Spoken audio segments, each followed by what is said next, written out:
Море прощается с нами, ветер северный с берега, поэтому море уходит прям к горизонту.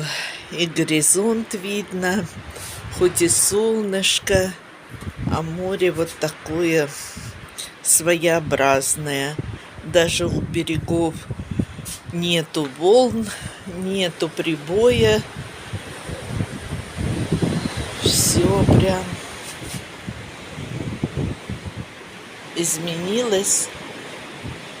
Как в народе говорят, с ног на голову встала. Вот такая природа в Крыму. Сегодня прохладный день, 2 градуса всего тепла.